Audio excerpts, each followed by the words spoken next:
Chers amis, chers camarades, d'abord un grand plaisir que nous soyons rassemblés ici avec Debout Génération et la presse. C'est une première et je suis vraiment fière que nous ayons ce stand commun.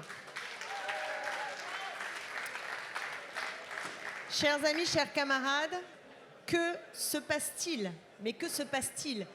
Quelle folie s'est emparée du pouvoir? Albert Einstein disait, la folie, c'est de faire toujours la même chose et de s'attendre à un résultat différent. Alors nous y voilà, devant son échec, devant son désaveu dans les urnes, son impopularité record. Emmanuel Macron aurait dû en revenir au peuple et nommer une première ministre de gauche issue des rangs du nouveau Front populaire.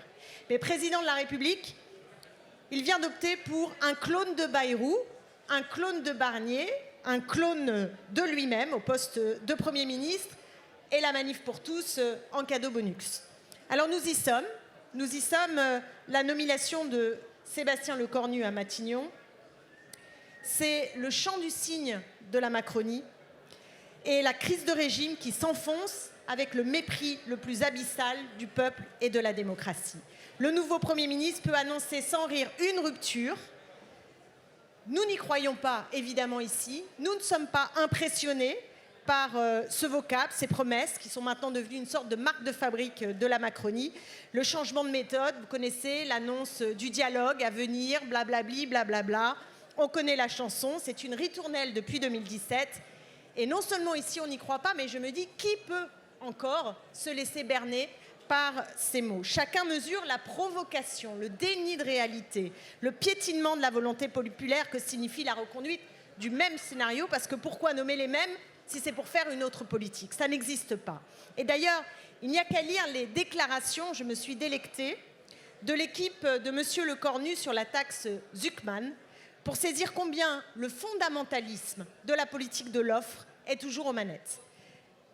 Un membre du cabinet Lecornu, qui fantasme un accord avec les socialistes, nous dit « Une taxe Zuckman sans toucher au bien des entreprises, le compromis est là ».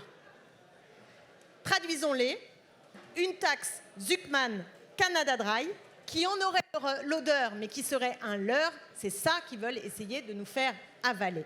Mais si l'on ne touche pas aux biens professionnels, chers amis, chers camarades, la mesure est totalement vidée de son sens. Elle n'a plus aucun sens si on enlève les biens professionnels, parce que de nos jours, le patrimoine des milliardaires, eh bien, il est précisément constitué de ces biens, essentiellement, qui sont en fait des actions financières de leurs propres entreprises. Et si on les exclut, c'est qu'on exonère de la taxe la quasi-totalité de la richesse des milliardaires.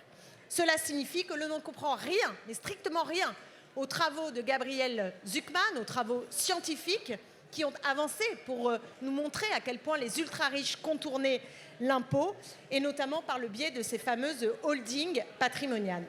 Donc quand on pense que ce pouvoir, qui fait face à la colère sociale, à l'impopularité record, à une introuvable majorité à l'Assemblée nationale, n'est même pas prêt à taxer à 2% le patrimoine de ceux qui ont plus de 100 millions d'euros, franchement, on se dit que leur fondamentalisme des marchés et des privilégiés est hors compétition.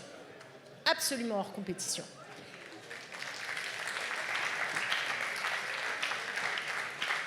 Donc, la nomination de Lecornu, c'est la promesse de la continuité, celle qui conduit le pays, la population française, dans le fossé, dans le ravin, dans le mur, c'est là où ils veulent nous emmener. C'est pourquoi nous, les députés, rassemblés dans ce stand avec Génération Debout et l'après, nous voterons la censure. Parce que nous sommes lucides, parce que l'époque nécessite de la clarté, parce que nous défendons un choix politique qui est aux antipodes de celui de la Macronie, et parce que nous n'avons pas peur de la dissolution, car il ne faut jamais avoir peur des urnes. Le peuple est en dernier ressort souverain et c'est essentiel. Et enfin, parce que nous sommes déterminés à construire l'alternative à leur monde sinistre. Mais Emmanuel Macron, qui est tout à sa politique de l'offre, à son mépris de ceux qui ne sont rien, incarne plus que jamais un pouvoir qui refuse toute limite à lui-même, minoritaire partout, détesté par les Français. Il est à la tête d'une république zombie, absolument dévastée par ses pratiques et son cap politique. Le réel, disait Lacan, c'est quand on se cogne. Eh bien, je crois que ceux qui nient le réel aujourd'hui vont vite découvrir qu'ils cognent. Ils nous emmènent dans le mur, mais ils vont se prendre le mur, et le capitaine du Titanic, Emmanuel Macron, ne peut pas y échapper. C'est pourquoi la question du départ d'Emmanuel Macron est aujourd'hui en jeu. Nous l'avons lu sur bien des pancartes, entendu dans bien des mots d'ordre, des reportages de la mobilisation du 10 septembre, qui était belle, jeune, rebelle. Mobilisation mal couverte, il faut le dire, bien accueillie par monsieur Retailleau, qui avait envoyé quand même 80 000 policiers, 13 000 en 2023 sur la réforme des retraites, quand on manifestait, et là ils sont passés à 80 000. C'est dire que plus ils sont minoritaires, plus ils sont contestés, plus ils ont besoin de déployer de la force, d'intimider, de pénaliser celles et ceux qui ne veulent pas de leur cap politique. Quand on se demande quand est-ce qu'ils vont comprendre qu'on ne répond pas à la colère du peuple par des matraques, on y répond avec la justice sociale, et ça c'est quand même absolument essentiel.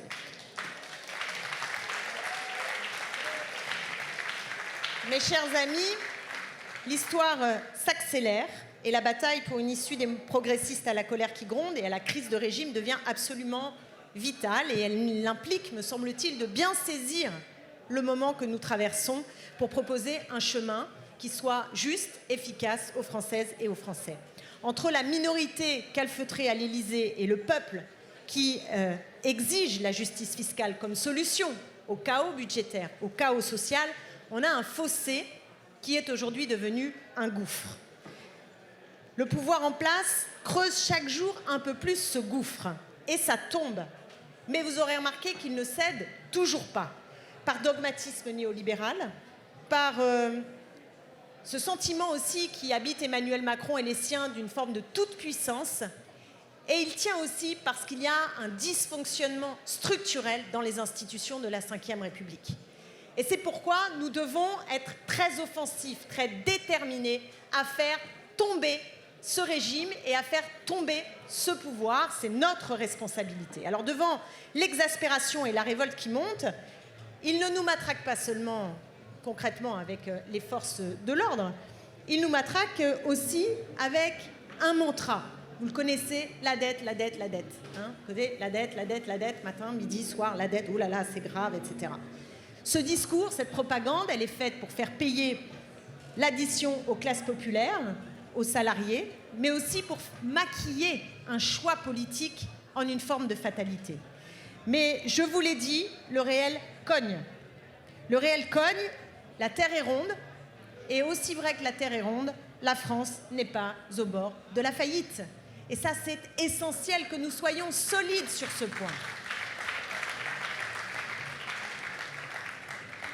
C'est un discours de mensonge et de propagande. D'abord parce que nous n'avons aucun problème pour que nos titres de dette soient achetés.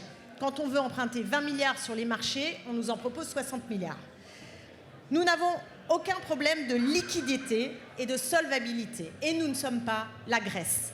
Soyez convaincus de ce point, en dépit de ce qu'on vous rappelle matin, midi et soir, la dette, la dette, la dette, la dette. Le problème avec la dette, et il y en a, je ne dis pas qu'il n'y en a pas, c'est que nous nous sommes mis dans les mains des marchés financiers. Ce sont eux qui détiennent nos dettes et qui, du coup, mettent une pression, celle de la finance, sur les taux d'emprunt. Donc ça, c'est évidemment un problème. Et le deuxième problème, massif, c'est que nous empruntons pour des dépenses qui ne sont pas utiles et qui sont même antisociales et qui ne sont certainement pas d'avenir. La dette, elle n'est pas bonne ou mauvaise en soi, ça dépend pourquoi on s'endette et combien elle nous coûte. Donc le problème de la dette, il est à cet endroit-là. Et j'aimerais bien qu'ils arrêtent de comparer le budget de l'État avec le budget des foyers français, parce que ça n'a strictement rien à voir. Dans votre foyer, vous ne pouvez pas décider, vous-même, un Français ne peut pas décider d'augmenter ses recettes, c'est-à-dire d'augmenter son salaire. On ne peut pas le faire. Un État, lui, peut le faire. Il peut décider d'augmenter les recettes. Et c'est précisément cette colonne que la Macronie est incapable de regarder, parce qu'elle n'a qu'une seule colonne en tête dans son budget, c'est celle des dépenses publiques. Alors que nous disons, l'enjeu, c'est celui des recettes publiques. Et là, on a beaucoup d'idées.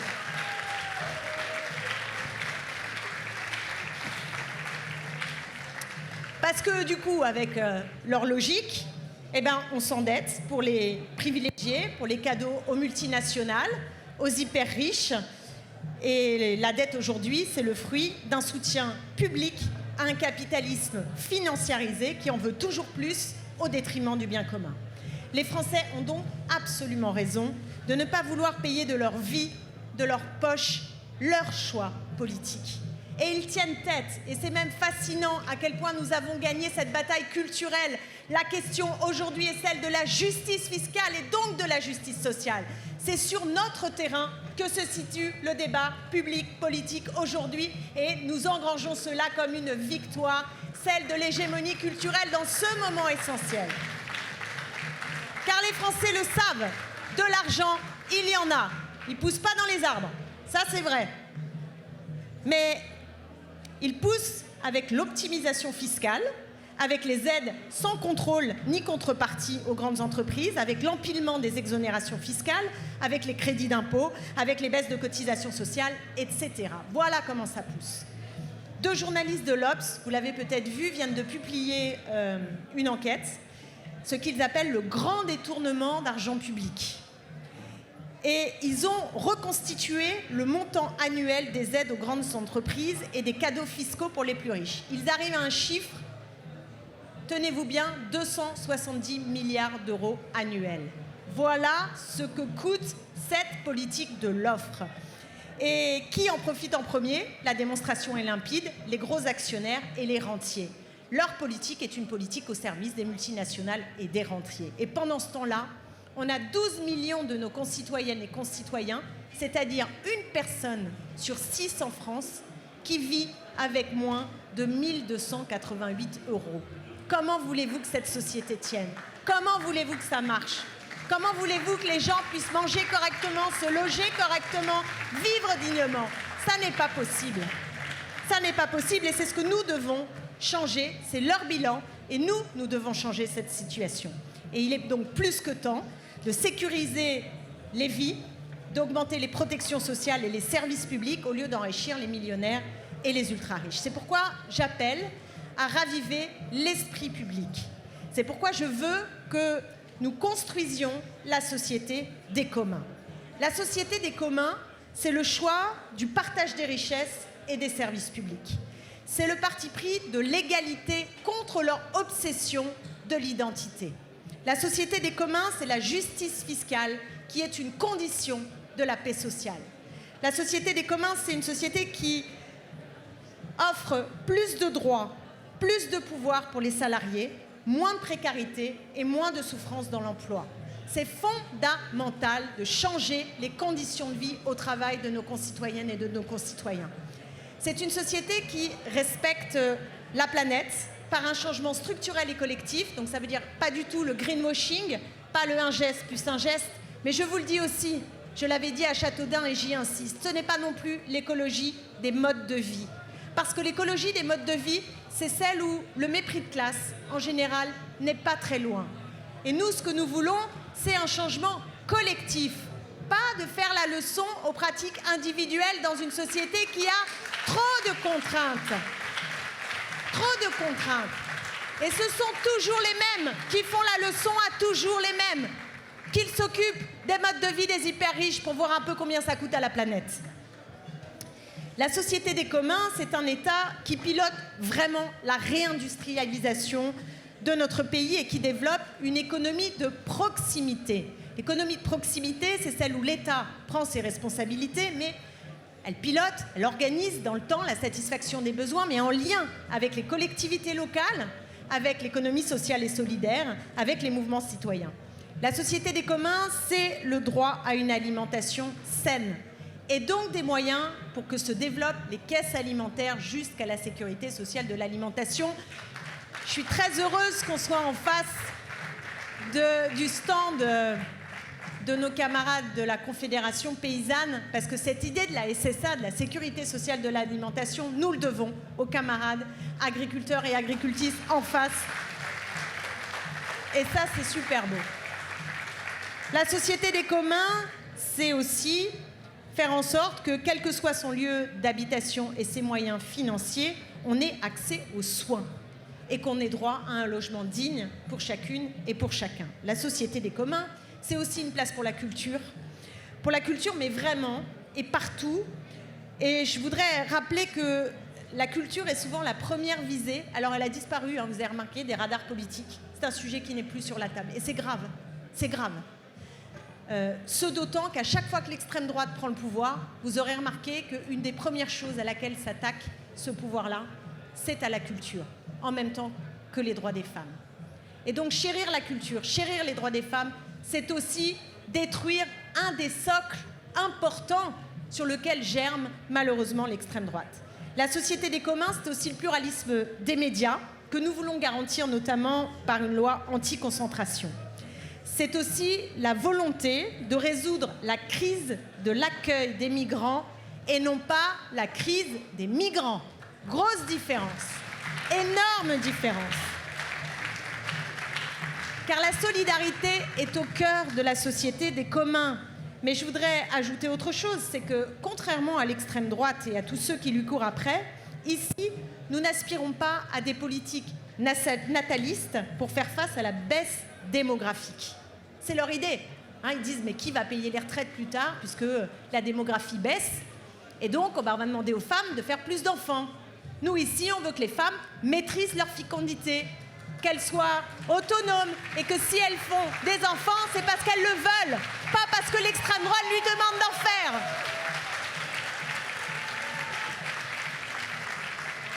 Et si on se demande qui va payer nos retraites, commençons par régulariser les sans-papiers qui travaillent, qui paient des impôts ici. Ça, c'est la société des communs. Ça, c'est la société des communs. Et la société des communs, elle ne s'arrête pas aux frontières de l'Hexagone. La société des communs, elle a le souci de la solidarité internationale. Et cette solidarité internationale, aujourd'hui, elle s'exprime aux côtés du peuple palestinien génocidé. Et ce ne doit pas être seulement des mots, chers amis, chers camarades. Ce que nous voulons, c'est des sanctions. Parce que s'il n'y a pas de sanctions, s'il n'y a pas un rapport de force à l'échelle internationale contre le gouvernement de Benyamin Netanyahou, vous croyez quoi? Qu'on peut continuer à leur vendre des armes? Qu'on peut continuer à leur dire « Ah bah vous serez bien gentils, arrêtez de génocider à Gaza, arrêtez de coloniser la Cisjordanie, et puis gentiment ils vont s'y mettre ?» Évidemment que non. Et donc ici, et c'est pourquoi d'ailleurs je suis très fière que nous ayons hier inauguré notre stand avec la venue de Salah Hamouri sur cet enjeu fondamental. La société des communs, c'est la solidarité avec les Palestiniens. Et notre solidarité n'est pas à géométrie variable. Donc notre solidarité, elle est aussi pour le peuple ukrainien qui subit depuis trop d'années maintenant le joug d'un régime atroce, qui est le régime de Poutine, qui a agressé l'Ukraine. Et nous savons de quel côté sont les agresseurs et de quel côté sont les agressés. Ce qui me frappe, c'est le décalage, en fait, entre ce que pense la majorité des Français et qu'on observe d'enquête d'opinion après enquête d'opinion, et cette aspiration, en fait, et notre système politique institutionnel. Il y a un gouffre, là aussi. Vous voyez ce que je veux dire? Il y a une grande différence. Les Français veulent la justice fiscale. Toutes les enquêtes d'opinion le montrent. Les Français veulent la retraite à 60 ans. Les Français veulent une augmentation des salaires. Ils veulent vivre mieux, avec plus et mieux de services publics. Ils sont majoritaires à avoir conscience de la crise climatique et ils ne veulent pas payer sur leur santé les dégâts qui sont produits par l'inaction climatique sur notre écosystème. Les Français aspirent à plus de démocratie et ça, toutes les enquêtes d'opinion le montrent. Et c'est pourquoi, chers amis, chers camarades, je vous le dis de manière un peu solennelle, notre premier problème, et il est planétaire, c'est le décalage entre l'adéquation que nous avons dans notre projet avec la majorité des Français et l'offre politique. Il faut combler, là aussi, un fossé qui nous intéresse, nous. Parce que si nous constatons que sur nos propositions, la majorité des Français sont avec nous, mais que dans les urnes, on n'a pas encore la majorité, c'est que l'offre politique n'est pas encore arrivée à maturation. Et donc, il faut qu'on s'y mette et qu'on soit à ce niveau-là, et le moment est propice pour cela. Et c'est pourquoi je vous dis qu'ici, dans ce stand, nous avons les deux partis pris qui sont essentiels, qui sont le sésame de la victoire dans notre pays. Le premier, il est stratégique. Ici, nous voulons l'union des gauches et des écologistes sans exclusive, sans aucune exclusive.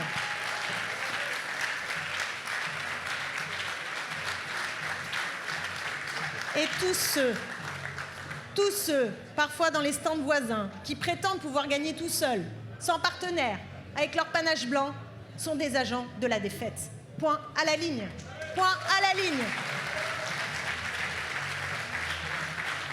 Nous avons un deuxième parti pris. Et pour moi, ce deuxième parti pris, il est aussi important que le premier parce que c'est la condition d'une dynamique populaire. C'est que cette union, elle doit se faire sur la base d'un projet qui transforme vraiment en profondeur le pays. Parce que tout projet à l'eau de rose, tout projet qui n'aurait pas tiré le bilan des expériences passées de certaines gauches au pouvoir est voué à l'échec.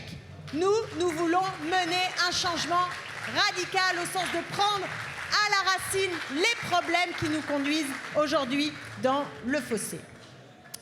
Donc je veux que nous continuions à avancer ensemble pour faire grandir notre maison commune qui est au cœur de la gauche et qui est en phase avec les aspirations de la majorité du peuple. Ça nous engage, debout, après génération, ça nous engage absolument. Et ma conviction, c'est que quel que soit le scénario institutionnel à venir, eh bien, il faut se tenir absolument prêt. Il faut se tenir prêt à tous les scénarios et donc pousser. Et je pense que l'envolée du nombre l'emportera contre la force politique au pouvoir qui est en pleine déchéance de légitimité. Ce n'est pas un président que nous avons aujourd'hui, c'est un liquidateur. Et ce n'est pas un hasard si son pouvoir se termine de manière crépusculaire. Maintenant, c'est l'extrême droite ou nous. Vous avez conscience que c'est ça le sujet. Est-ce que si la Macronie s'effondre, comme elle est en train de s'effondrer et de tomber dans le ravin, qui va prendre la suite? L'extrême droite ou nous? Eh bien, je vous le dis, ce n'est pas une petite question. Parce que ceux qui pensent qu'on peut contourner, jouer le coup d'après, c'est pas grave, ce coup-là, on ne va pas gagner, laisser l'extrême droite prendre le pouvoir, non seulement seront responsables devant le peuple qui va en payer un très lourd tribut, à commencer par les plus dominés d'entre nous, mais en plus, ce sont les conditions mêmes de la possibilité de contester et de construire une alternative qui seront posées. Parce qu'on ne sait pas jusqu'où ils vont aller. C'est le propre de l'extrême droite. Et c'est pour ça qu'on les qualifie de néofascistes. Ils rentrent par une fenêtre, une fois qu'ils sont là-haut, ils font pas ce qu'ils ont raconté, on ne sait pas toujours jusqu'où ils vont, mais on sait que la menace fasciste arrive. Et donc on ne peut pas prendre le risque de laisser la menace fasciste arriver au pouvoir en France. Ça n'est pas possible. Ça n'est pas possible. Et ben voilà, vous avez compris. Maintenant, il faut se mettre au travail. Il faut se mettre au travail. Donc ça veut dire que le 18, tout le monde là, vous allez chercher les uns après les autres. On est dans la rue. Le 18, à l'appel des syndicats après le 10, c'est fondamental qu'on fasse vraiment une déferlante de mobilisation, que ça ne soit qu'un début. Mais ça, c'est le terrain social. Et notre tâche ici, c'est de préparer la réponse politique parce que nous devons gagner. Moi, je vais vous dire que j'y suis prête. Nous devons être prêts et nous conduire toutes et tous jusqu'à la victoire de la gauche et des écologistes pour changer la vie des Françaises et des Français. Voilà notre tâche. Merci à vous.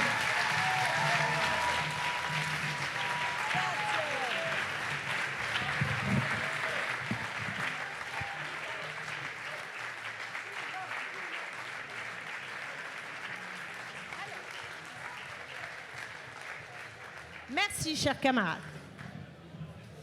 Et maintenant, nous accueillons Sophie Tallier-Pollin, députée du Val-de-Marne.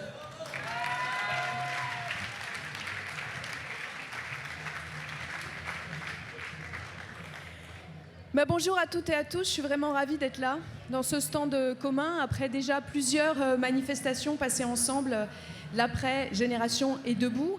Et je le dis avec d'autant plus de plaisir et de bonheur que moi je suis députée Génération et que je m'exprime ici en tant que porte-parole de François Ruffin. Je pense que c'est important de s'enrichir mutuellement, de connaître nos différences pour se rapprocher, pour travailler ensemble, pour croiser les expériences, notamment les expériences de territoire, de rencontres qu'on peut avoir.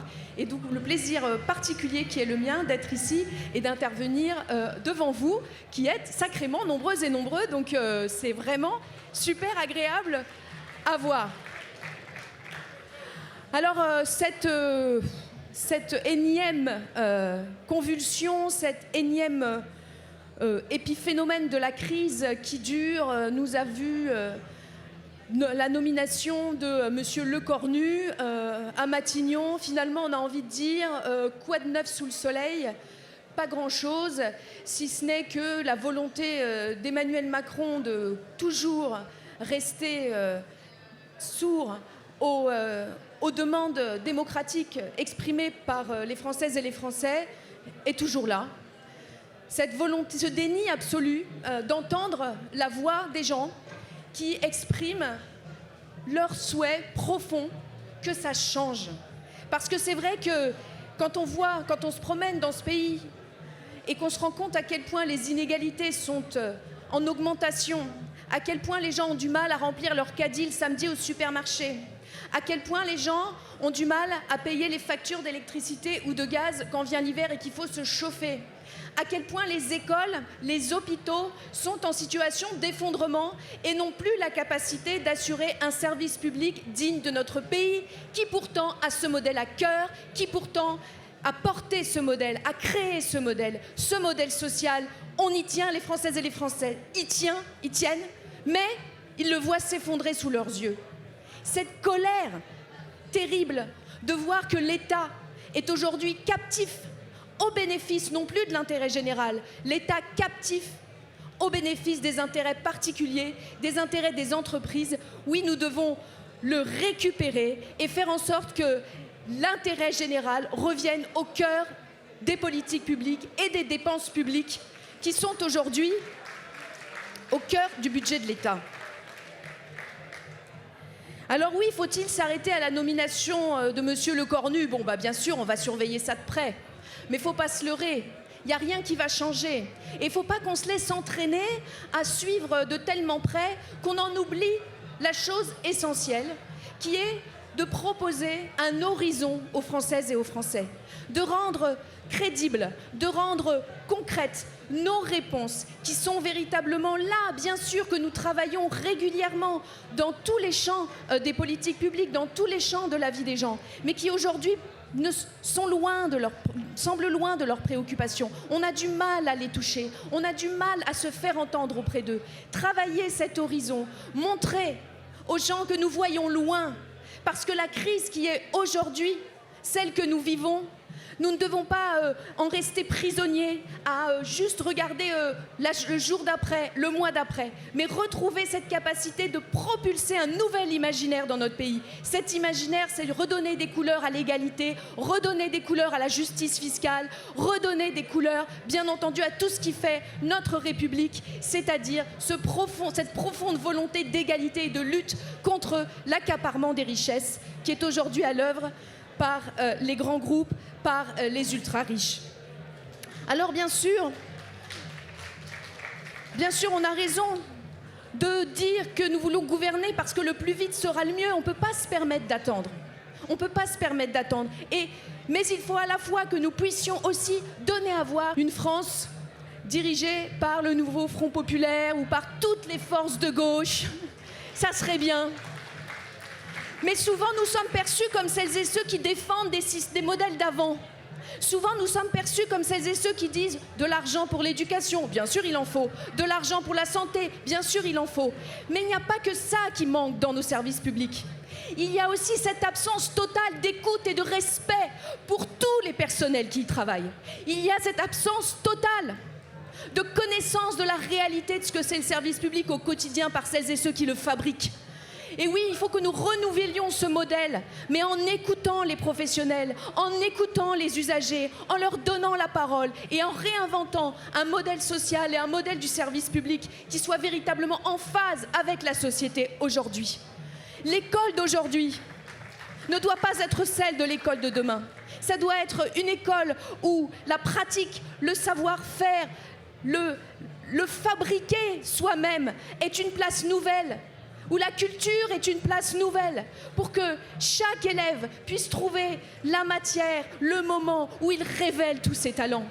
et non plus uniquement dans une école qui soit cloisonnée entre les différentes disciplines. C'est ce type d'horizon qu'il faut ouvrir dans un projet qui renouvelle le modèle social et les services publics. Mais ça ne se fera que dans l'écoute et le respect des gens qui le fabriquent.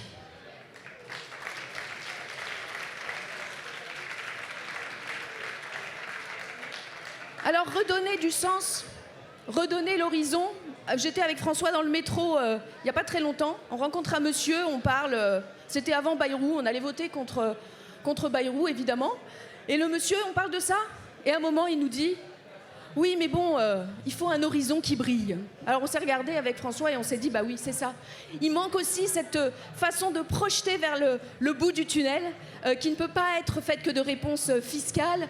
Bien sûr, il faut aussi dire comment nous financerons les choses, mais proposer un renouvellement profond de notre modèle pour être en phase absolue avec les attentes et les revendications des gens et des gens qui fabriquent le service public. Et puis il y a une deuxième chose, en plus de l'horizon. Passons plus de temps à construire cet horizon qu'à se taper dessus les uns les autres. Parce qu'il n'y aura pas de victoire sans union.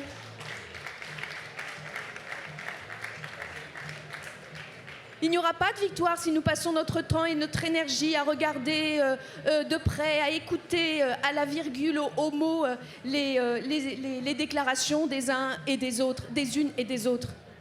On perd notre temps à faire ça. Nous devons tous, toutes, de la gauche, de l'écologie, regarder ensemble vers cet horizon de justice et d'égalité qu'il nous faut construire, cette alternative qu'il nous faut construire, parce qu'il n'y aura pas de solution alternative. C'est soit l'extrême droite, soit nous. Alors donnons envie aux gens de nous aimer, plutôt que de montrer à quel point machin il est pas sympa, truc il est trop radical, et machin il est trop violent. Et non, tous ensemble, nous pouvons gagner, désunis, c'est impossible.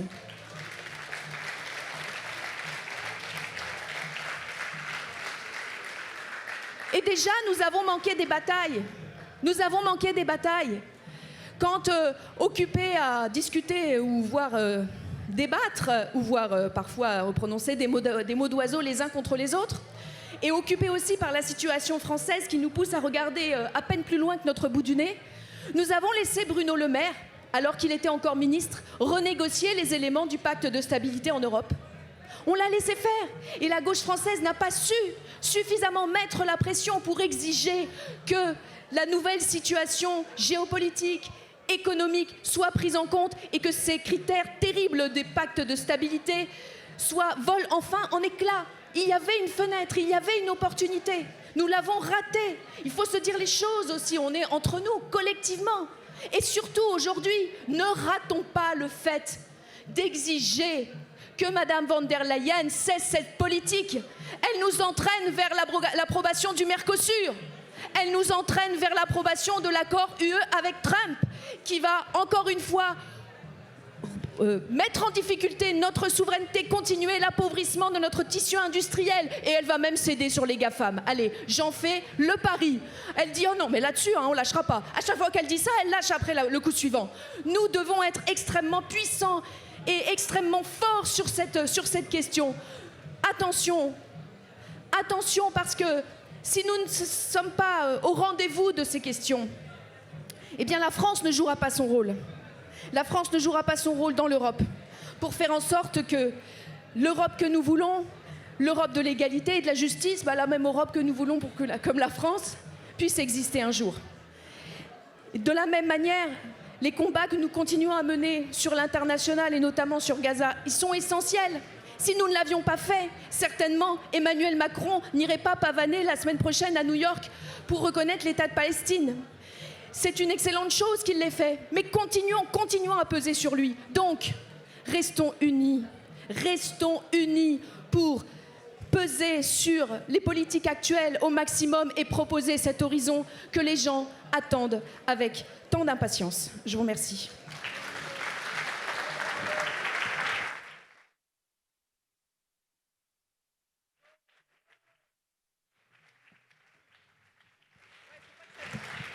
Pour Pour poursuivre, je vous prie d'accueillir chaleureusement Barbara Gomez, porte-parole du Parti communiste français.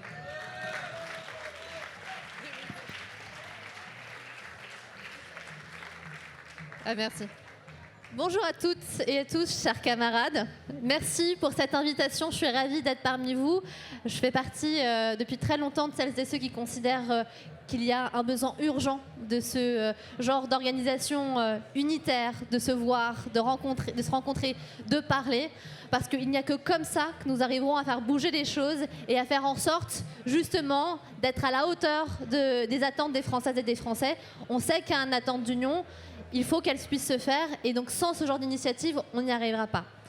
Je voudrais quand même commencer, je voudrais d'abord commencer par vous raconter une petite anecdote qui pour moi est assez manifeste de tout ce qu'on peut faire quand on est unis et de ce qui ne se passe pas quand on n'arrive pas à faire bloc, et notamment bloc face aux forces libérales.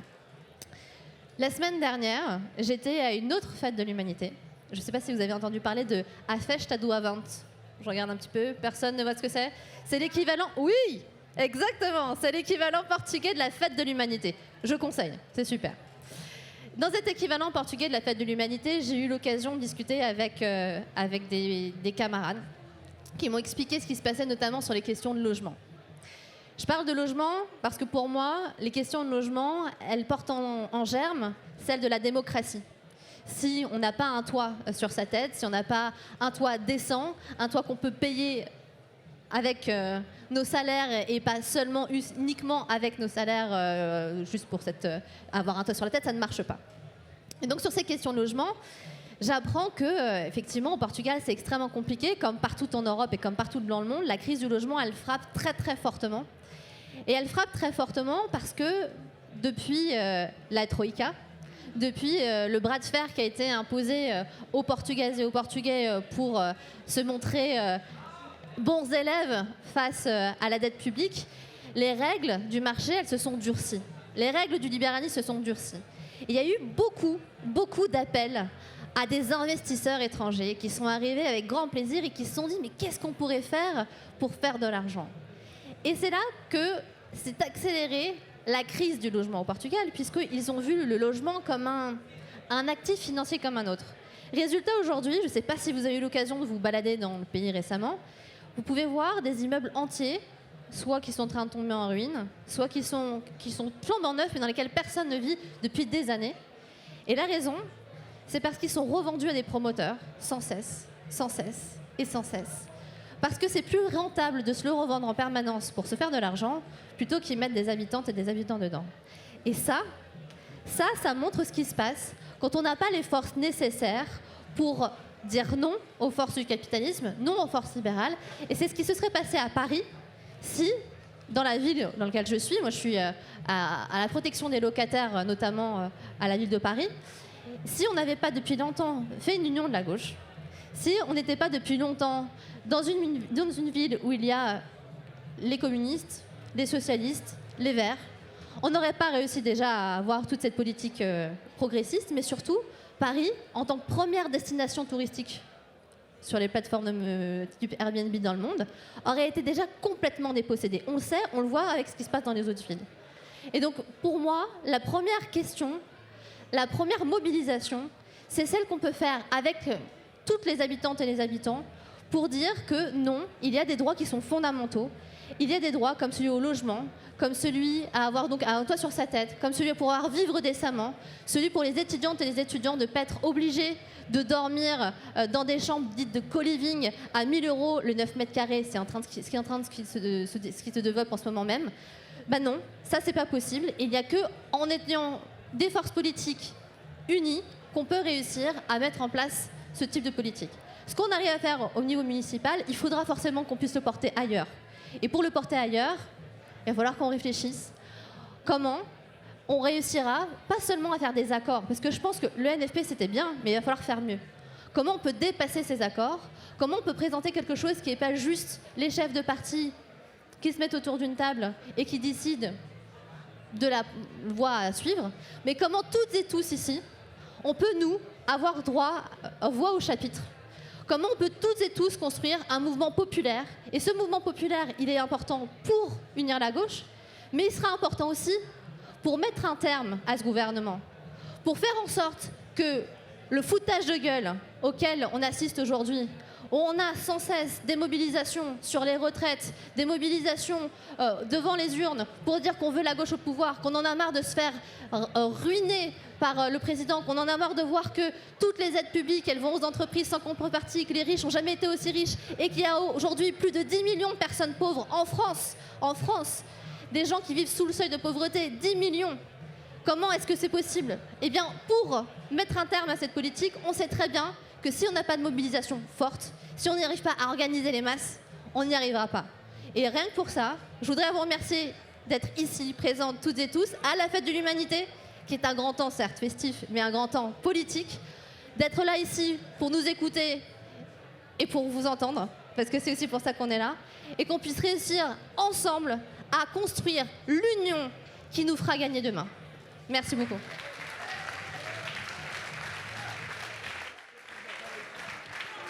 Merci beaucoup. Et pour poursuivre, nous accueillons Djenaba Diop, députée PS des Yvelines.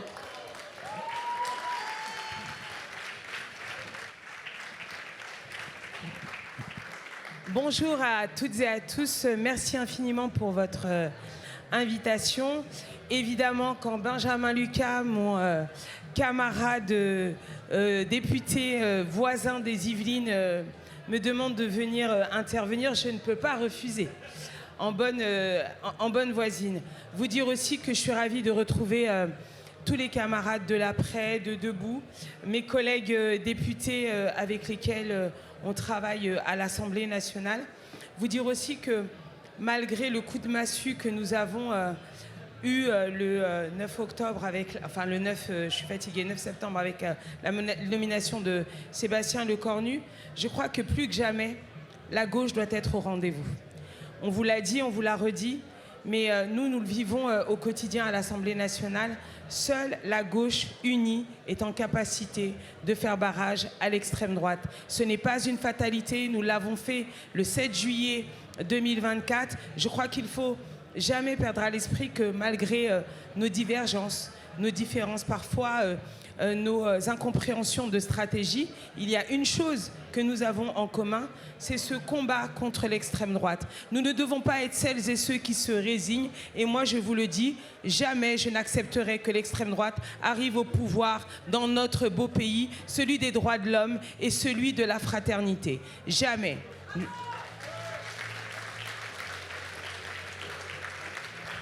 Pour cela, il n'y a qu'un seul chemin. C'est celui de la gauche unie. C'est celui de la gauche qui se parle. C'est celui de la gauche qui construit. C'est celui de la gauche qui ne se laisse pas compter quoi que ce soit et qui dit « Oui, nous sommes différents.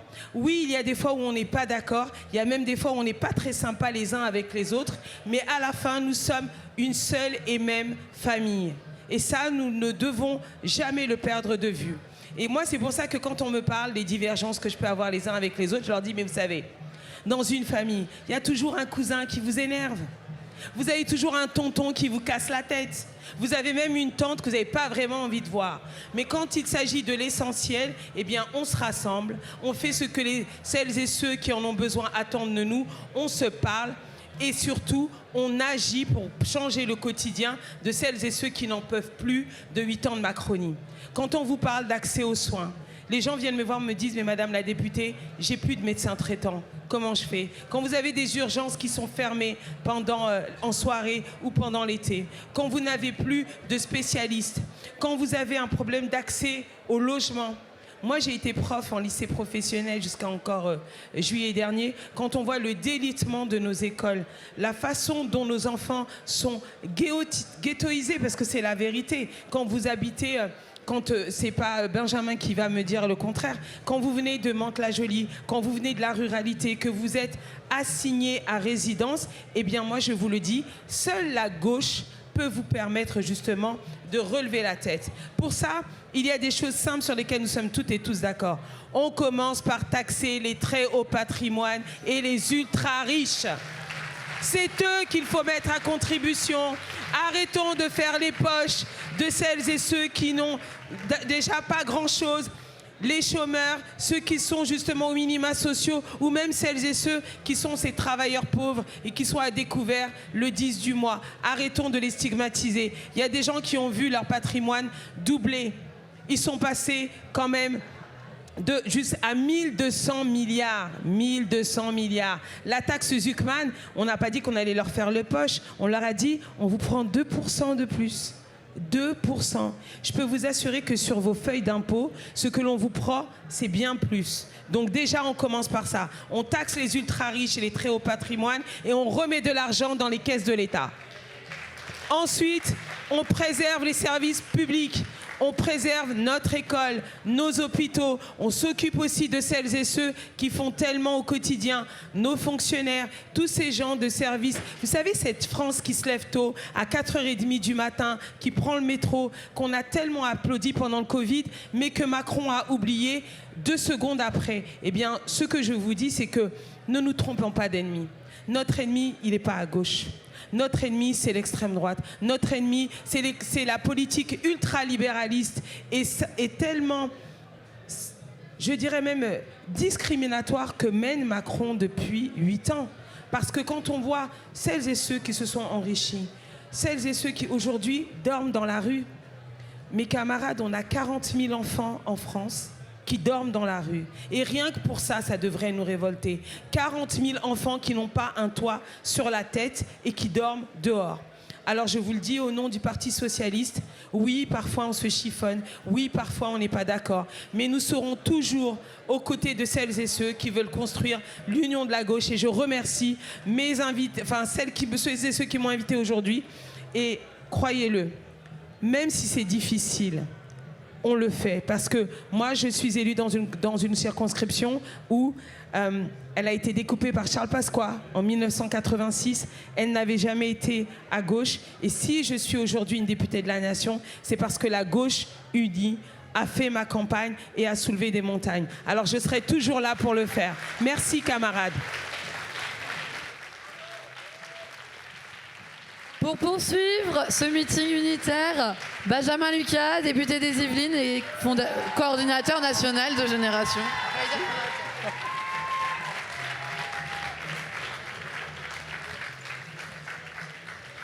Bien, mes chers camarades, merci à vous toutes et à vous tous d'être là. Beaucoup a été dit et bien dit. Et donc je vais d'abord commencer, si vous le voulez bien, par un petit exercice ludique. Après tout, nous sommes dans une fête.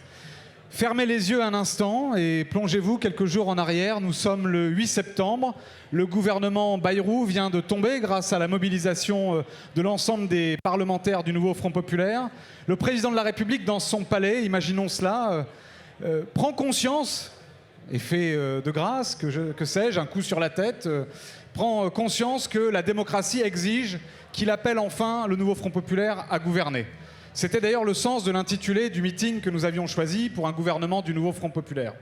Alors, nous aurions, dès le 9 au matin, et nous aurions pu le faire rapidement, augmenté le SMIC, ouvert la voie à l'abrogation de la réforme des retraites, convoqué le Parlement pour enfin faire passer la taxe Zuckman qui, à l'initiative de Clémentine Autain et Eva Sas, a été votée il y a quelques semaines. Nous aurions instauré le récépissé de contrôle d'identité pour en finir avec le contrôle au faciès et le racisme dans nos quartiers populaires. Nous aurions exigé des ascensoristes qu'enfin on répare les ascenseurs là aussi dans nos quartiers pour que des familles n'attendent plus 3 semaines pour pouvoir descendre faire leurs courses.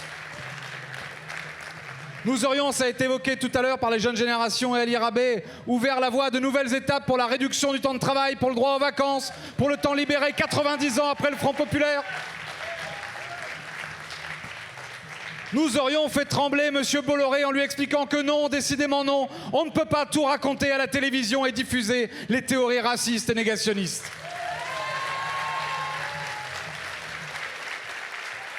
Nous aurions abrogé la loi Darmanin-Ciotti, loi immigration directement prise sous la dictée de l'extrême droite avec la complicité de la droite radicalisée.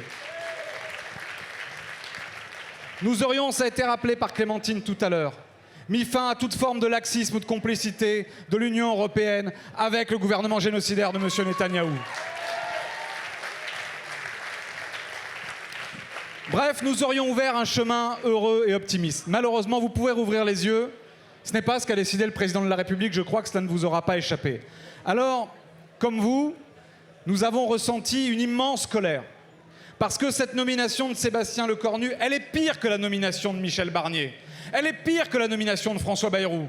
Barnier, on avait essayé de nous faire croire à un semblant de cohabitation en disant « Mais non, il n'est pas macroniste, il est LR !» Oui, la différence est vraiment extraordinaire. Regardez ce qui se passe depuis 8 ans dans le pays. Vraiment, on a l'impression que c'est Fillon qui a gagné la présidentielle en 2017. Mais on avait essayé de jouer au moins l'apparence de la cohabitation en disant « Monsieur Barnier choisit lui-même son gouvernement, convoque lui-même ses ministres et décide lui-même de la politique du gouvernement. » Et puis, pour M. Bayrou, on nous avait vendu le récit, vous savez, d'un Premier ministre qui se serait imposé au président de la République dans son bureau, qui aurait vraiment forcé la main d'Emmanuel Macron, comme si M. Bayrou n'avait pas été macroniste avant Macron lui-même, lui qui défendait déjà les thèses absurdes de la fin du clivage entre la gauche et la droite autour d'une option libérale et austéritaire, à l'époque où certains d'entre nous n'étaient même pas encore nés.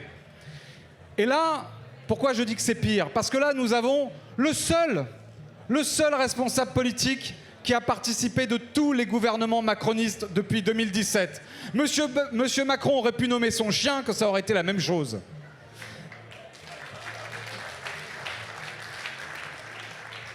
Et c'est pire parce que la situation, elle est encore plus grave démocratiquement qu'au lendemain de l'élection législative du 7 juillet 2024. Elle est pire parce que chaque mois qui passe, en amplifiant ce déni de démocratie, chaque mois qui passe où on empêche l'Assemblée nationale de voter pour abroger la réforme des retraites, violence sociale et démocratique, chaque mois qui passe où on reprend au ministère de l'Intérieur avec M. Retailleau le vocabulaire et les propositions de Marine Le Pen, est un mois qui affaiblit la démocratie, un mois qui fracture la confiance, qui érode la confiance de nos concitoyens envers les institutions. Ces gens qui nous donnent des leçons de stabilité sont ceux qui s'acharnent avec le plus de méthode, avec le plus d'obstination, à détruire toute forme de confiance dans les institutions de la République et dans l'acte citoyen d'aller voter. Ils ont trahi le mandat populaire, ils ont trahi l'élan que nous avons connu le 7 juillet. Souvenez-vous, là aussi, ces files d'attente dans les bureaux de vote, des gens qui n'avaient pas été aussi nombreux à voter depuis les années 90, qui parfois, pour certains, allaient voter pour la première fois en nous disant quoi? En nous disant d'abord barrage à l'extrême droite, refus du racisme et de son influence sur les politiques publiques. Est-ce qu'ils ont fait ça pour avoir M. Retailleau place Beauvau? Est-ce qu'ils ont fait ça pour avoir le programme de Le Pen mis en acte dans la politique d'un gouvernement dit de barrage républicain? Ils nous ont dit, et ils l'ont dit à plusieurs reprises, nombreuses, dans la rue, dans les élections européennes, dans les élections législatives, nous voulons en finir avec la politique d'Emmanuel Macron, parce qu'elle est brutale, parce qu'elle est arrogante, parce qu'elle a fait exploser la pauvreté, parce qu'elle a consisté à faire des cadeaux, des offrandes fiscales sans aucune forme de contrepartie, de contrôle ou de conditionnement aux très grandes entreprises de ce pays, y compris et même surtout à celles qui ont distribué des dividendes à leurs actionnaires. Ils en avaient assez de cette politique qui gavait toujours les mêmes et qui appauvrissait toujours les mêmes. Cette politique qui fait que dans les territoires qui sont les nôtres, on ferme des classes dans des quartiers populaires, dans des zones rurales où pourtant on a besoin de l'école de la République parce que c'est le seul service public qui reste aujourd'hui quand tout le reste a fermé.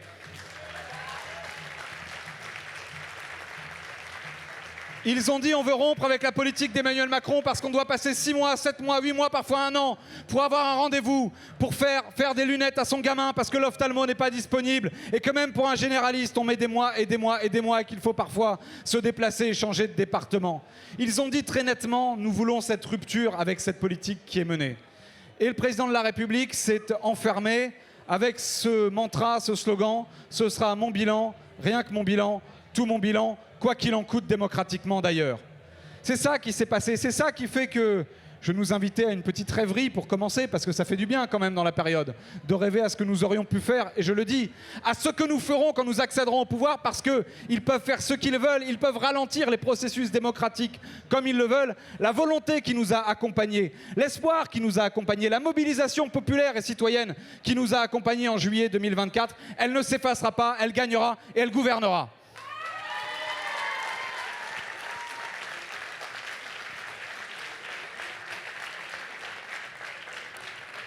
Il faut me faire signe quand Cyrielle Châtelain arrive que je lui passe le micro, mais en attendant, je peux continuer. Je disais, je parlais de colère. Je veux nous inviter à une chose ici, une forme de serment entre nous. Nous sommes à la fête de l'humanité. Il y a de la gauche et de l'écologie partout et ça fait du bien. Nous avons ressenti une colère intense, immense à ce moment-là. Le sentiment, d'abord en juillet 2024, puis avec la nomination de M. Lecornu, Parce que perdre, on sait faire à gauche, on est habitué, ça nous est arrivé souvent. Mais gagner et se faire voler l'élection, ça, on ne l'avait jamais vu. Et donc cette colère-là, je nous invite à la garder en nous-mêmes et à l'exprimer dans une obstination, dans un acharnement à vouloir sans cesse reproduire la mobilisation du nouveau Front populaire, à l'amplifier, à la régénérer, à toujours être fidèle à cet élan d'unité, à ne pas retomber dans ce qui est si facile après tout. La tentation des gauches irréconciliables. Cette idée qu'il y aurait des gauches qui devraient s'affronter, l'une parce qu'elle serait trop radicale, l'autre parce qu'elle serait dans je ne sais quelle trahison avec le pouvoir. Ça n'existe pas, ce n'est pas vrai. La gauche, elle est plurielle, diverse. La gauche du Front populaire de 36, elle va des communistes aux radicaux. La gauche de Lionel Jospin, elle va de Marie-Georges Buffet à Laurent Fabius. Franchement, il y avait autant de différences sans doute qu'il en a aujourd'hui entre les uns et les autres. Mais la gauche, quand elle gagne et qu'elle gouverne, elle a besoin de deux choses. Son unité qui permet sa victoire et la mobilisation du mouvement social et populaire. Et notamment celle qui arrive le 18 septembre et dans laquelle nous devons être pleinement mobilisés dans le respect et aux côtés des organisations syndicales, dont je veux saluer là aussi le courage, parce que depuis 8 ans, nous nous plaignons, nous, comme parlementaires. Nous n'avons pas pu, depuis 2022, voter un seul budget. On nous impose des 49.3 successifs. Le vote de confiance est devenu un phénomène tellement rare qu'on le commente comme un acte de courage de la part d'un Premier ministre, alors que, et je m'empresse de le dire, M. Lecornu doit, c'est une exigence démocratique, compte tenu de la situation et compte tenu de sa nomination, demander un vote de confiance à l'Assemblée nationale pour que nous puissions la lui refuser. Je disais donc hommage aux organisations syndicales parce qu'elles ont su, elles, faire le chemin, trouver le chemin de l'unité au moment de la réforme des retraites pour dire à M. Macron qu'il n'était pas possible d'imposer une telle violence sociale, de voler 2 années de vie et de vie en bonne santé aux Français comme cela, sans concertation, sans discussion, sans prendre en compte l'opinion unanime du peuple français. 7 Français sur 10, 9 actifs sur 10 opposés à cette réforme. Eh bien, M. Macron les a piétinés comme il piétine tous les contre-pouvoirs. Je ne fais pas partie de ceux qui disent que nous sommes en dictature et que la démocratie n'existe plus. Mais enfin, quand même, ayons une réflexion entre nous. Sur quoi repose une démocratie? Sur 3 consentements possibles.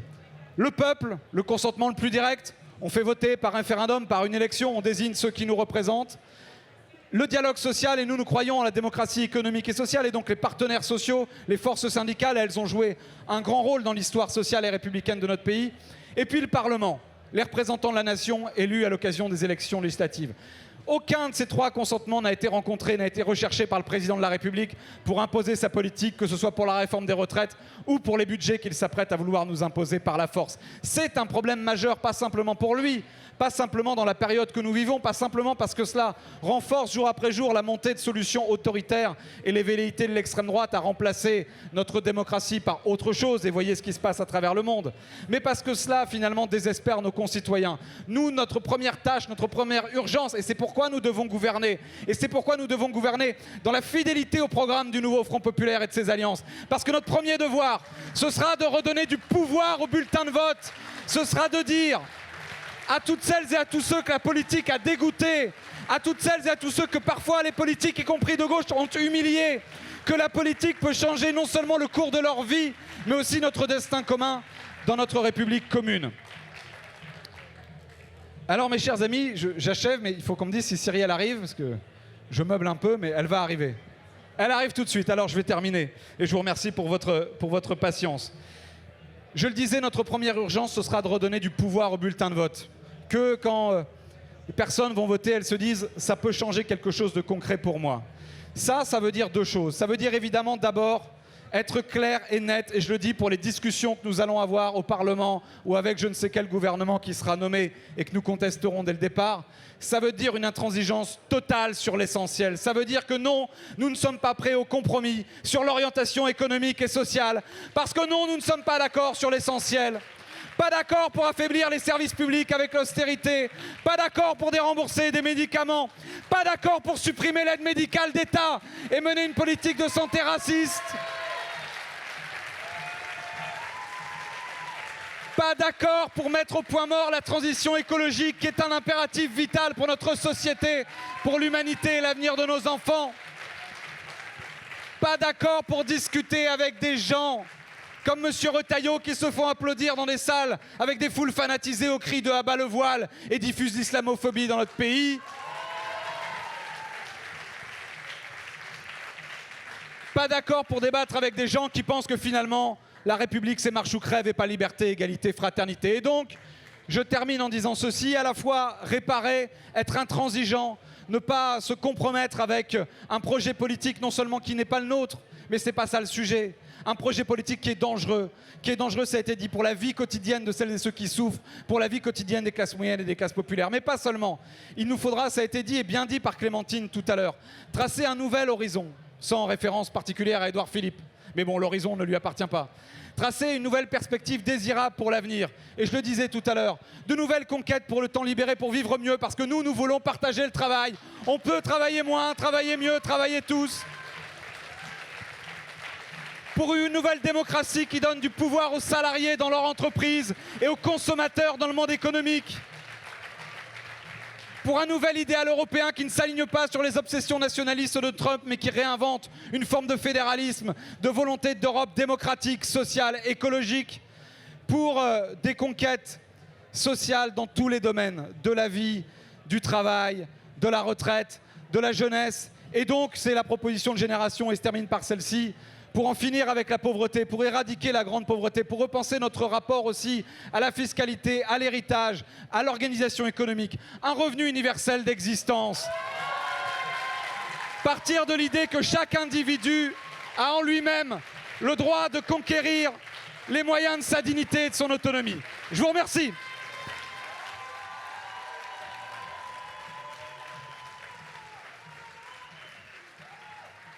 Merci Benjamin. Et pour conclure, Cyrielle Châtelain, présidente du groupe écologiste et social à l'Assemblée et députée Les écologistes d'Isère.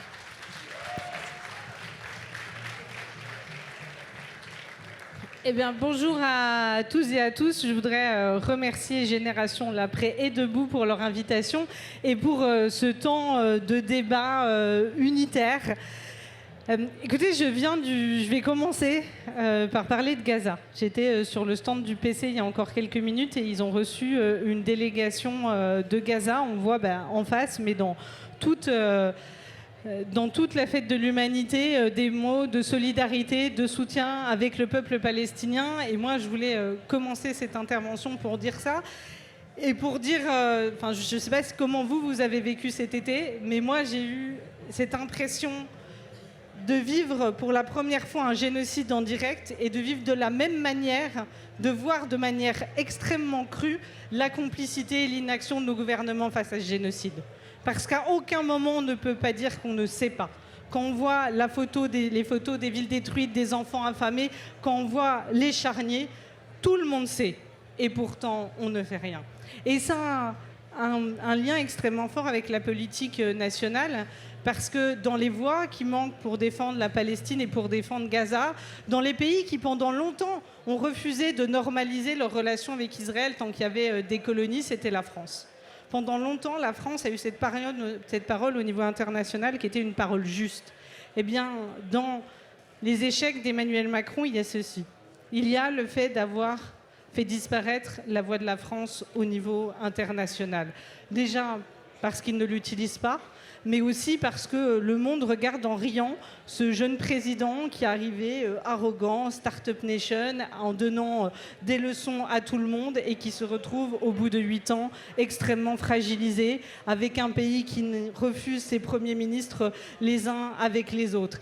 Eh bien, dans les 2 ans qui viennent, l'enjeu, et on va en parler, j'en parlerai juste après, c'est bien sûr de redonner, de reconstruire ce pays et de réparer ce qu'ils ont abîmé, mais c'est aussi de retrouver le poids et la force de la voix de la France au niveau européen et au niveau international, puisque c'est une des clés pour faire peser et parler un peu de sanctions par rapport à Gaza, mais aussi de retrouver une Europe qui arrive à tenir tête face à Donald Trump quand il veut nous imposer un accord sur les droits de douane.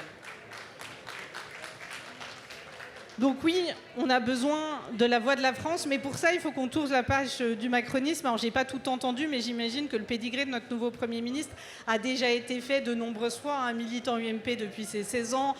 Il a travaillé dans les gouvernements Fillon, il a accompagné Bruno Le Maire, il a accompagné Emmanuel Macron, il a été militant de la Manif pour tous. Bon, clairement, il n'y a pas grand-chose à en attendre. Tous ceux qui nous disent d'attendre de savoir quelle politique il va faire, nous savons quelle politique il va faire. Il va faire la politique de droite pour laquelle il a été nommé.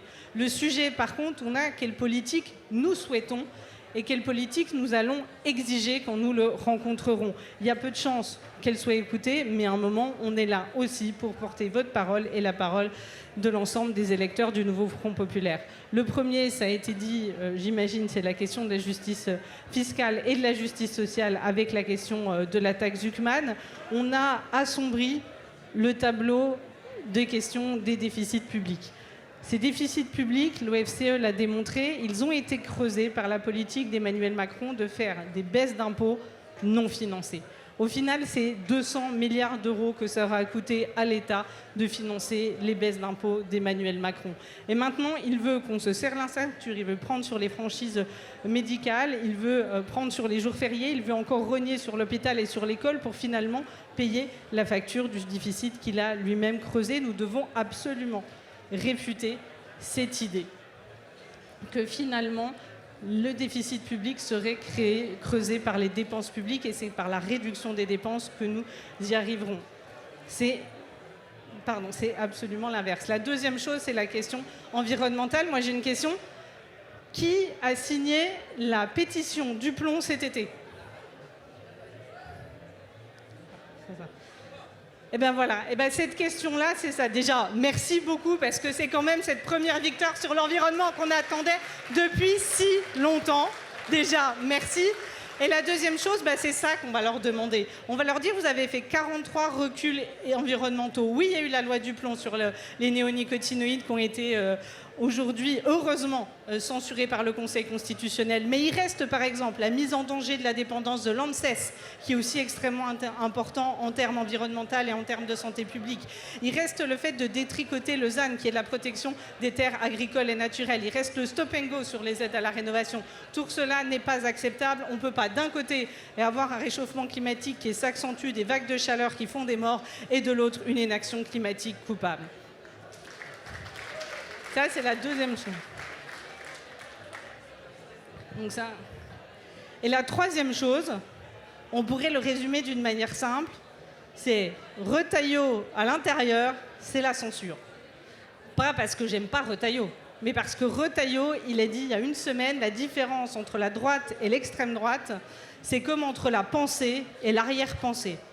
Ça veut dire qu'il reconnaît publiquement que ce qui guide, que ce qui motive sa politique, c'est finalement les propositions du Rassemblement national. On n'avait pas besoin qu'ils le disent pour le constater, les propos racistes, les propos islamophobes, les consignes données dans les préfectures pour ne pas donner les titres de séjour alors qu'on y a le droit, la chasse aux migrants dans les gares, eh bien tout cela, ce n'est pas possible, ce n'est pas la France que nous voulons. Nous avons affirmé, nous continuerons à affirmer que la France est une terre d'accueil et que nous refuserons toute politique discriminatoire. Donc oui, la question de l'état de droit et de la lutte contre les discriminations, elle est fondamentale.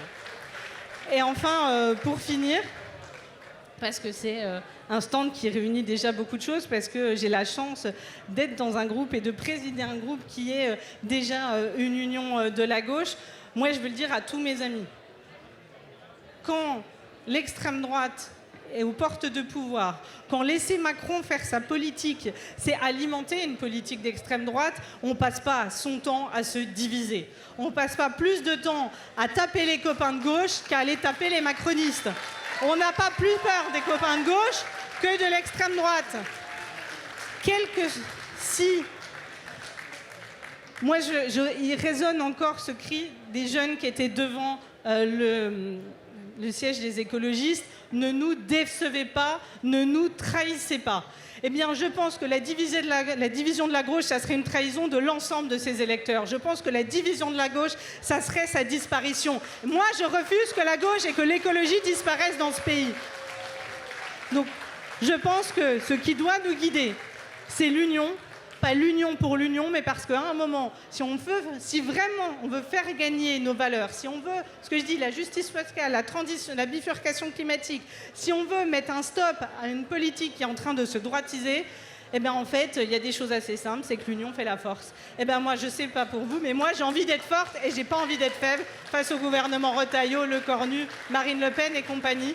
Donc voilà, j'espère qu'avec vous, que grâce à votre énergie, eh ben, on continuera à dire à tous ceux qui plaident pour la division que la seule chose qu'on veut, c'est l'union.